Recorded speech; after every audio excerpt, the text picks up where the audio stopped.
Hello दोस्तों, I have come back again at the channel Math Center with a topic basics of English grammar part 2. In the part 1 already we have discussed about the basics of English like grammar, letters, phrases, alphabets, so on. So today's topic, that is sentence, all about the sentence definition and its kinds, its parts. देखिए, हम आज जो हम sentence के बारे में discuss करेंगे। Sentence की डेफिनेशन क्या होती है, सेंटेंस के पार्ट्स क्या होते हैं, सेंटेंस के टाइप्स क्या होते हैं। बने रहिए लास्ट तक। सेंटेंस की डेफिनेशन हम लिख रहे हैं यहाँ पर।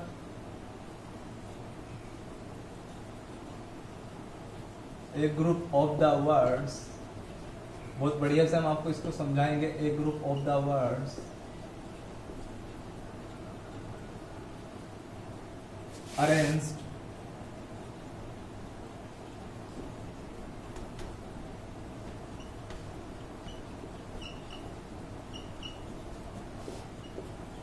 in a grammatical manners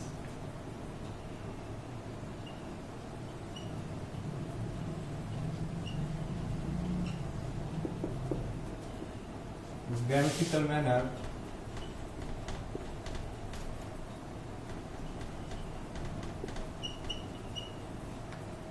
and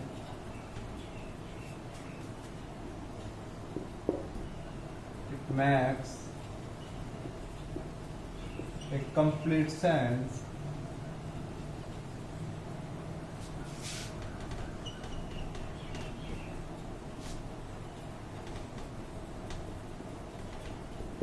is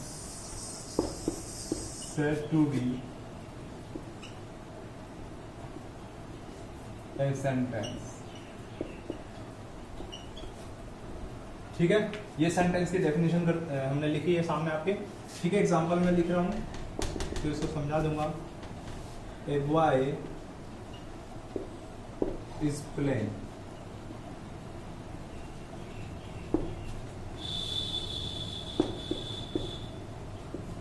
in the park. ठीक है, तो मैंने लिखा है a boy is playing in the park, this is a sentence. क्यों है? क्योंकि ये सेंटेंस इसलिए है क्योंकि इसके अंदर जितने भी वर्ड्स हैं वो सारे के सारे ग्रामेटिकली मैनर्स के साथ अरेंज्ड हैं और उनका एक कंप्लीट सेंस भी है कि एक लड़का पार्क में खेल रहा है। ठीक है, नेक्स्ट एग्जांपल हम देख लेते हैं। नेक्स्ट एग्जांपल हमारा हो सकता है दिस इज गर्ल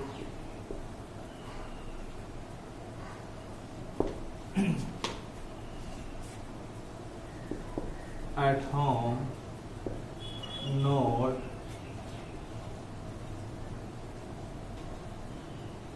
present। अब देखिएगा, ये सेंटेंस नहीं होगा। ये सेंटेंस क्यों नहीं होगा? इसका सिंपल सा कारण होता है कि ये ग्रामेटिकल मैनर्स में अरेंज नहीं है और इसका कोई कंप्लीट सेंस नहीं बन पाएगा। So this is not a sentence. ऊपर वाला देखिए सेंटेंस होगा, नीचे वाला सेंटेंस नहीं होगा। सो हम आगे वाले टॉपिक की तरफ बढ़ रहे हैं। देखिए जरा, इसको जरा ध्यान से देखिए, इसको नोट कर लीजिए।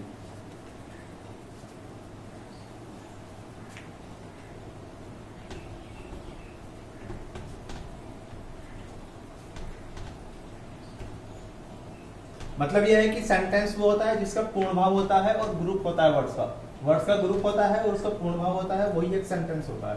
सेंटेंस को हिंदी में वाक्य कहा जाता है। हम अब नेक्स्ट में इसका जो है पार्ट्स के बारे में पढ़ लेते हैं। It's part. सो हम पार्ट्स को डिस्कस करने वाले हैं, पार्ट्स के बारे में। देखिए, इसके दो पार्ट्स होते हैं। पहला पार्ट इसका होता है, उसको हम सब्जेक्ट बोलते हैं, और सेकंड पार्ट जो इसका होता है उसको हम प्रेडिकेट बोलते हैं। तो एक सेंटेंस के दो ही पार्ट्स होते हैं। A sentence has only two parts. The first one that is called subject, the second one that is called the predicate. So we will discuss about the subject. तो क्या होता है सब्जेक्ट, इसको हम डिफाइन करेंगे। देखिए, हम प्रेडिकेट को बाद में डिफाइन करेंगे, तो बाद में लिखेंगे भी। तो हम पहले सब्जेक्ट को डिफाइन कर लेते हैं।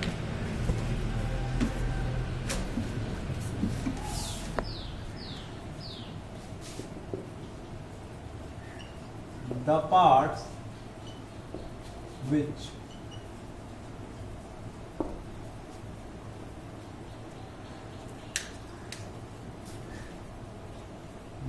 the part which names the person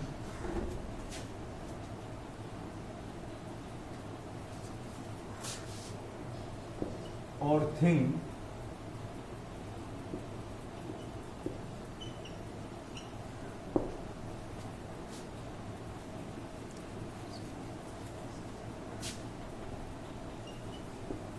we are speaking about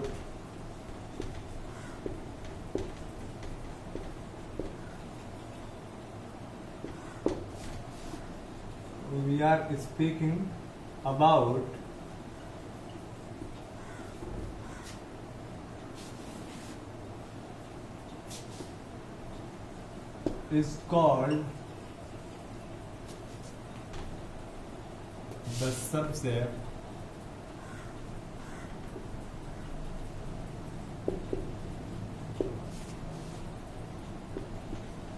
of a sentence।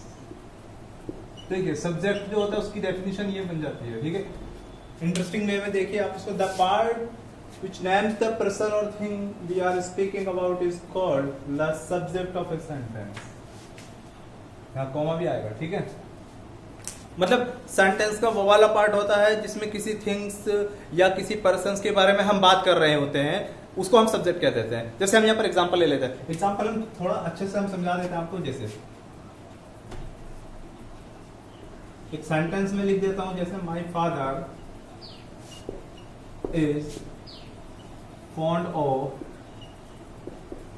taking tea, यहाँ लिख देते हैं taking tea, तो ये लिख दिया। ठीक है, taking tea। My father is fond of taking tea का मतलब है कि मेरे पिताजी जो हैं चाय पीने के शौकीन हैं। तो अब यहां से आगे हम क्या करने वाले हैं, हम आपको बताने वाले हैं कि सब्जेक्ट क्या है। ये एक सेंटेंस हो गया। यहाँ पे इस सेंटेंस के अंदर जो सब्जेक्ट बन रहा है, सब्जेक्ट क्या बन रहा है, माय फादर।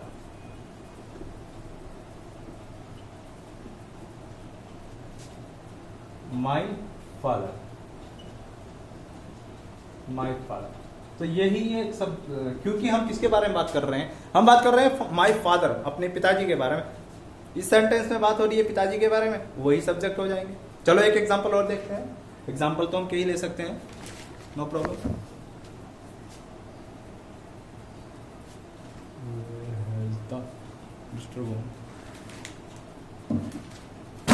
ओके, हम एक एग्जांपल और ले लेते हैं, इसको नोट कर लीजिए। एग्जांपल लेना अच्छा रहेगा।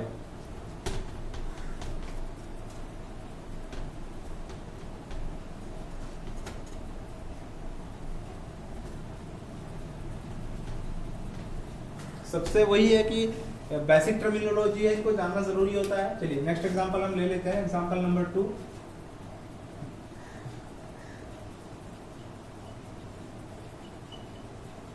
ए नोटी बॉय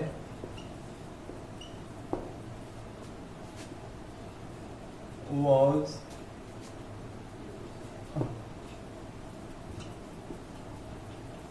jumping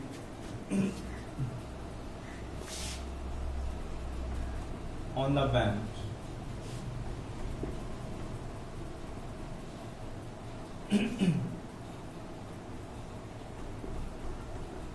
अब मैंने क्या लिखा है, इन द क्लास।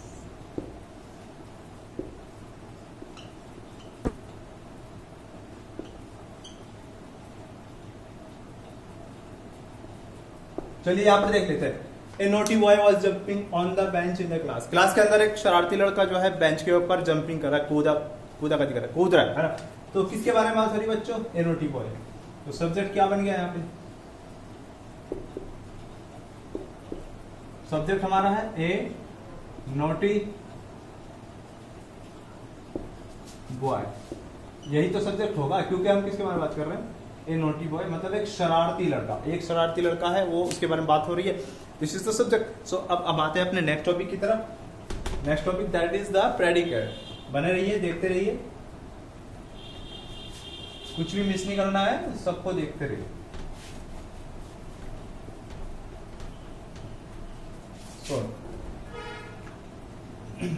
तो नेक्स्ट पार्ट हमारा होता है वो है predicate.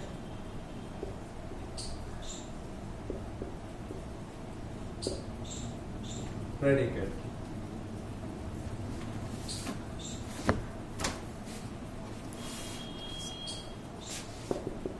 The part which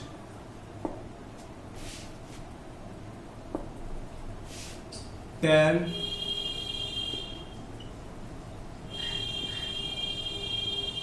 something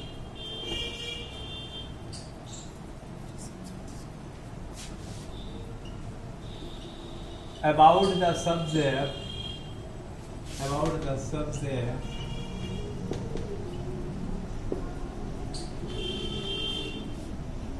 is called a predicate, और द प्रेडिकेट लिखा जाएगा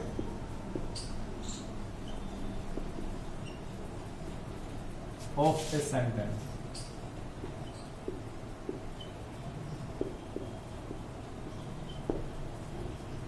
क्या हुआ ये प्रेडिकेट? प्रेडिकेट का डेफिनेशन ये कह रहा है कि सेंटेंस का वे पार्ट जो सब्जेक्ट के बारे में कुछ बताता है, सब्जेक्ट के बारे में सेंटेंस के अंदर अगर कोई बताता है, वो वाला जो पार्ट्स होता है that is called the predicate. So कैसे हम इसको समझते हैं? एग्जांपल देखते हैं। एग्जांपल हम देख लेते हैं। एग्जांपल,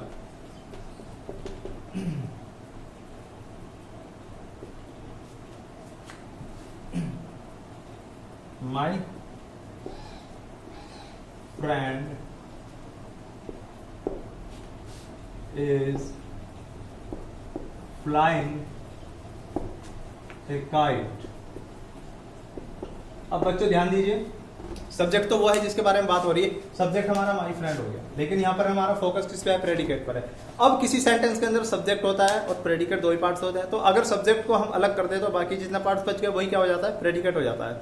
मतलब कि सब्जेक्ट को अगर निकाल दे सेंटेंस से तो बाकी जो बच जाता है वो सारा का सारा जो बचता है वही क्या है? वही हमारा प्रेडिकेट है। देखिए अब हम समझते हैं इसको। देखिए प्रेडिकेट यहां पर क्या हो सकता है?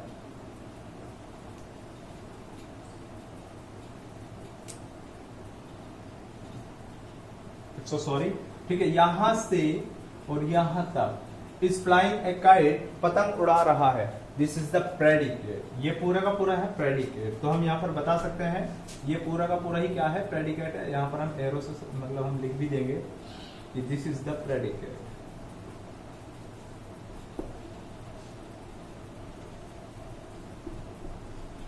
तो आप ध्यान दीजिए प्रेडिकेट क्या होता है? सब्जेक्ट। अच्छा चलिए नेक्स्ट एग्जांपल लेते हैं, थोड़ा फिर समझ में आएगा। इसको नोट कर लीजिए, नोट करना जरूरी है। और एक एग्जांपल और हम ले लेते हैं तो आपको थोड़ा क्लियर और ज्यादा हो सकता है उससे।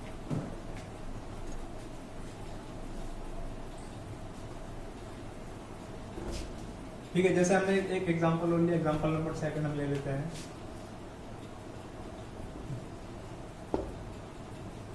This book is not mine. अब देखिए सब्जेक्ट यहाँ पर क्या है? This book. So this book यहाँ पर सब्जेक्ट है, तो यहाँ पर क्या बच गया? Is not mine. इसका मीनिंग है यह किताब मेरी नहीं है। इज नॉट माइन क्या है हमारा? यही हमारा प्रेडिकेट है। किसी भी सेंटेंस में सब्जेक्ट से अलग जो भी बचता है वो सब प्रेडिकेट ही होता है। इतना समझ लीजिए आप। चलिए एक एग्जांपल और हम ले लेते हैं।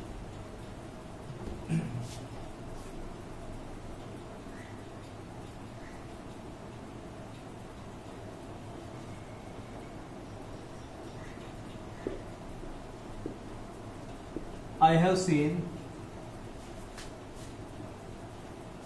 a dancing snake। Dancing snake लिख रहा हूं मैं।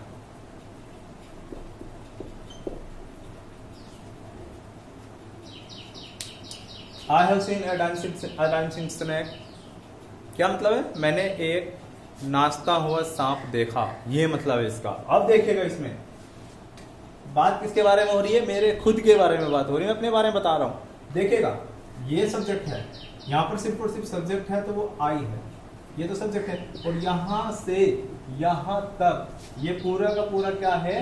ये पूरा का पूरा प्रेडिकेट हो गया। क्यों हो गया? क्योंकि सब्जेक्ट बाहर कर दिया तो बाकी सारा प्रेडिकेट।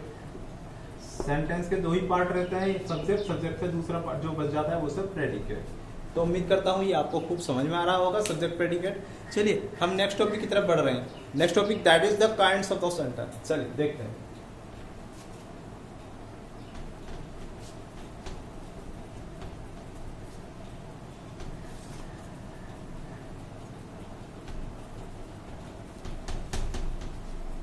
चलिए अब हम देखते हैं काइंड्स ऑफ ए सेंटेंस क्या होते हैं। काइंड्स ऑफ ए सेंटेंस पढ़ते हैं।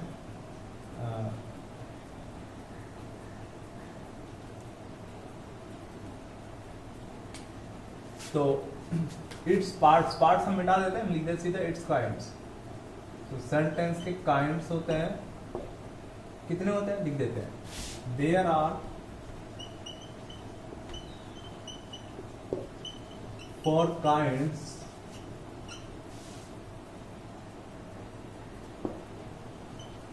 of a sentence।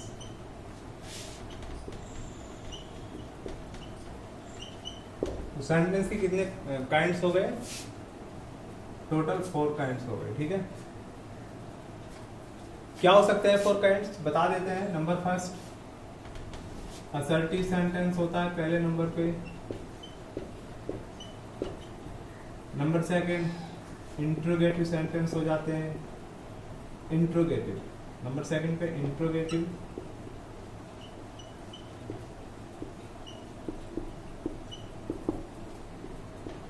Assertive sentence.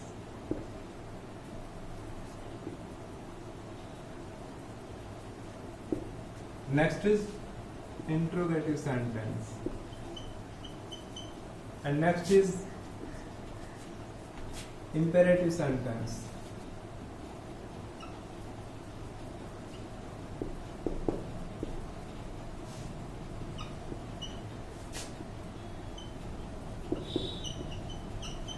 And the last one, number 4, that is exclamatory sentence.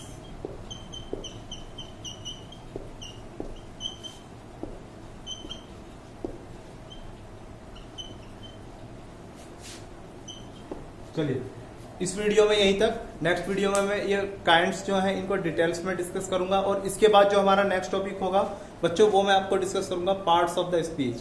Parts of the speech जो होता है वो स्पीकिंग में भी, ग्रामर में भी, इंग्लिश के हर एरा में, हर फील्ड में बहुत ज़्यादा इंपॉर्टेंट रोल प्ले करता है। और वीडियोस को लास्ट तक जरूर देखा करें, अच्छी लगे तो शेयर सब्सक्राइब किया करें, लाइक किया करें, बेल आइकन को प्रेस करना ना भूलें, अपने फ्रेंड्स को, अपने मिलने वालों को, सबको शेयर करें। चलिए अगर इस तरह की वीडियोस चाहिए तो बने रहा करें। Thanks for your precious time. जय हिंद, जय भारत।